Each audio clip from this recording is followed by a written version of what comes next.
నేను తెలివిపరుడిని, అన్ని విషయాలు నాకు తెలుసు అని చాలామంది అంటుంటారు. కొంతమందిని హేళన చేస్తుంటారు. మరికొందరు తమని మించిన తెలివిపరుడు లేరని అనుకుంటారు. ఇలా చాలామంది తమని తాము ఎక్కువగా ఊహించుకుంటారు. కానీ ఎంత బుద్ధి ఉన్నా కొన్ని ప్రశ్నలకు సమాధానం చెప్పలేకపోతారు. అవేమిటంటే, కోడి ముందా గుడ్డు ముందా అని, చెట్టు ముందా విత్తనం ముందా అని అడిగితే నోరెళ్ళ పెడతారు. ఇలాంటి ఎప్పటికీ తెలియని ప్రశ్నగా కోడి ముందా గుడ్డు ముందా అని చర్చ శతాబ్దాలుగా జరుగుతూనే ఉంది. University of Texas biodiversity, general current biology research దీని గురించి తెలుసుకోవడానికి ప్రయత్నాలు చేస్తున్నాయి. అయితే ఇది ఏం చెబుతోందంటే, తొలినాళ్ళలో కోడి ఉండేది. 164 మిలియన్ల సంవత్సరాల క్రితం కాలక్రమంలో కోడి శరీరంలో గుడ్డు ఏర్పడిందని తేల్చింది. మొదట్లో దీనిని తినడానికి చికెన్ లాగా వాడుతుండేవారు. అలా తినే సమయంలో పొట్టు లాంటిది దాని శరీరంలో కనిపించిందని, అది గుడ్డుగా మారిందని చెబుతున్నారు. 7,000 సంవత్సరాల నుంచి ఈ గుడ్డుకు సంబంధించిన విషయాన్ని కనుగొన్నారని ఆ యూనివర్సిటీ తెలిపింది. రాబోయే రోజుల్లో కోడి ముందా గుడ్డు ముందా అనేది పూర్తి స్థాయిలో తేల్చేందుకు శాస్త్రవేత్తలు ప్రయత్నాలు సాగుతున్నాయి.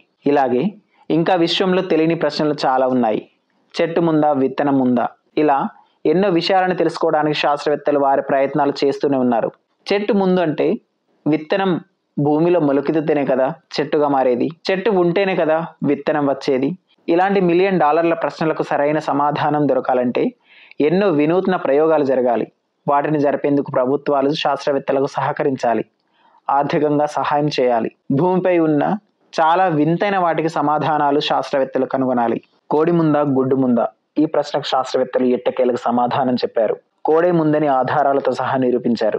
జీవ పరిణామ క్రమంపై ఇటీవల జరిగిన ఓ అధ్యయనంలో ఈ అంశానికి సంబంధించి పలు కీలక విషయాలు వెలుగులోనికి వచ్చాయి. సరీసృపాలు, పలు జంతువులు మొదలైనవి ప్రస్తుతం మనం చూస్తున్న రూపం సంతరించుకోక మునుపు నేరుగా పిల్లలకు జన్మనిచ్చేవని తేల్చారు.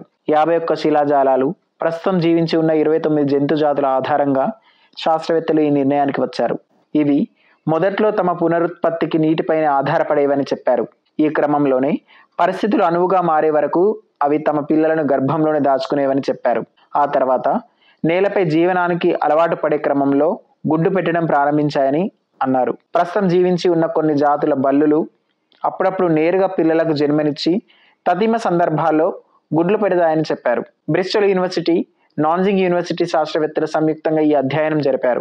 ఇందుకు సంబంధించిన వివరాలు the journal Nature, Ecology and Evolution లో ప్రచురితమయ్యాయి. ఈ వీడియో కనుక మీకు నచ్చినట్లయితే like, share and subscribe to Pinku's world.